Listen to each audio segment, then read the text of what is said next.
49 दिन की सरकार। उस 49 दिन की सरकार में दिल्ली में भ्रष्टाचार कम नहीं हुआ था, खत्म हो गया था, बिल्कुल खत्म हो गया था भ्रष्टाचार 49 दिन की सरकार में। कैसे खत्म हुआ?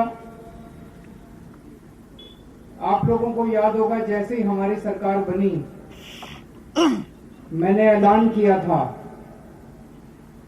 कि अगर कोई किसी से रिश्वत मांगे, कोई भी अफसर, तो मना मत करना, अपना मोबाइल फोन निकाल लेना, उसको रिकॉर्डिंग पे लगा लेना और वो रिकॉर्डिंग मेरे को भेज देना।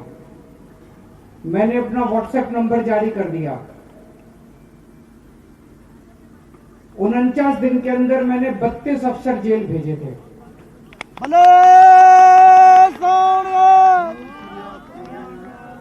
और उस टाइम दिल्ली में करप्शन बिल्कुल खत्म हो गया।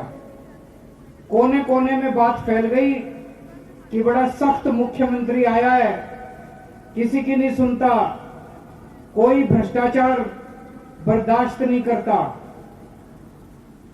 दिल्ली में पंजाब से बहुत ट्रक आते हैं, तो जो पंजाब से ट्रक आया करते थे उनको जो रिश्वत देनी पड़ती थी हर ट्रैफिक लाइट पे, बॉर्डर पे, उन्होंने देखा कि रिश्वत खत्म हो गई दिल्ली के अंदर, तो भ्रष्टाचार खत्म हो गया।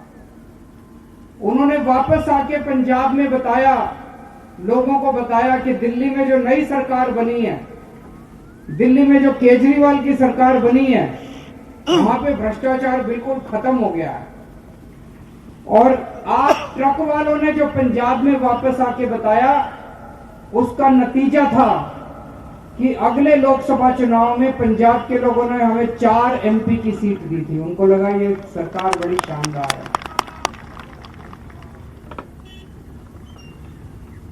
जैसे ही हमारी दोबारा सरकार बनी, तब तक केंद्र में मोदी जी आ चुके थे।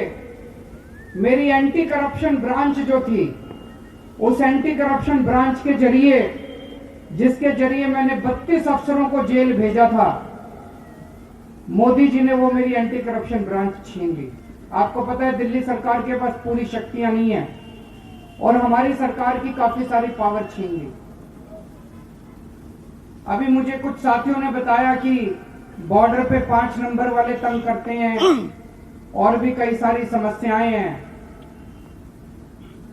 मेरी पावर हो या ना हो, मैं तो सड़क का आदमी हूं। अन्ना आंदोलन से निकली हुई पार्टी है हमारी। हमें इनसे काम कराने के लिए पावर की जरूरत नहीं है, बिना पावर के इनसे काम करा लेते हैं हम लोग। तो मेरी आप लोगों से विनती है, आप में से कुछ लोग मेरे पास आ जाएं, दिल्ली आ जाएं। मैं अपने ट्रांसपोर्ट डिपार्टमेंट वालों को बुला लूंगा। जो भी आपको दिल्ली से संबंधित जो समस्याएं आती हैं, वो उसको वहीं मौके पे हम समाधान कर देंगे, उसकी चिंता।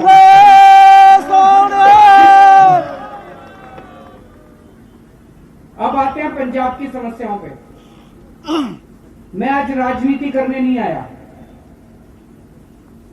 मैं आपका छोटा भाई बन के आया हूं। अभी मेरे को कहा जा रहा था कि ट्रांसपोर्टरों की 13 करोड़ वोट है, 20 लाख वोट है। मैं आपसे वोट मांगने नहीं आया, मैं आपके मसलों का समाधान कर पाऊं अगर, तो मैं अपने आप को सौभाग्यशाली समझूंगा। पुण्य का काम है।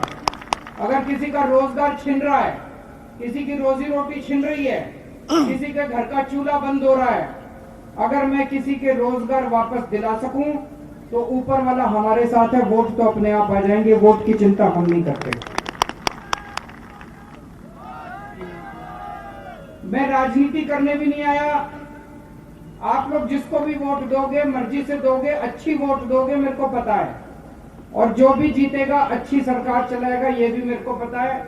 मैंने आपकी सारी मांगे पढ़ ली और ये सारी मांगे हमें मंजूर है। आपने लिखा है ठेकेदारी प्रथा बंद होनी चाहिए, बिल्कुल बंद होनी चाहिए। अगर बीच में कोई ठेकेदार 120% उसको मिलता है और वो सारा पैसा रख के आपको 40-50% देता है, तो ये तो गलत बात है। आपका जायज हक है, बिचौलिए के पास पैसा नहीं जाना चाहिए। आपने लिखा है ओवरलोडिंग बंद होनी चाहिए, बिल्कुल बंद होनी चाहिए। ओवरलोडिंग की वजह से आप लोगों को नुकसान होता है, वो बिल्कुल मंजूर नहीं है। आपने लिखा किलोमीटर पॉलिसी लागू होनी चाहिए, बिल्कुल लागू होनी चाहिए। किलोमीटर पॉलिसी हम बिल्कुल हक में है। कोविड के समय में आप लोगों को रोजी रोटी बंद हो गई थी, उसकी वजह से जो ड्यू बनते हैं वो सारे माफ होने चाहिए। मैं इसकी बिल्कुल आपके साथ सहमत हूं। मुझे लगता है मोटे मोटे तौर पे सरकारों ने ऐसा सिस्टम बना दिया कि व्यापारी और ट्रक ऑपरेटर के बीच में तकरार है। हमें तकरार खत्म करनी है। व्यापारी की भी रोजी रोटी चलानी है, ट्रक वालों की भी रोजी रोटी चलानी है। व्यापारी की रोजी रोटी बंद हो जाएगी तो ट्रक वाले की भी रोजी रोटी बंद हो जाएगी। ट्रक वाले की रोजी रोटी बंद हो जाएगी तो व्यापारी की भी रोजी रोटी बंद हो जाएगी।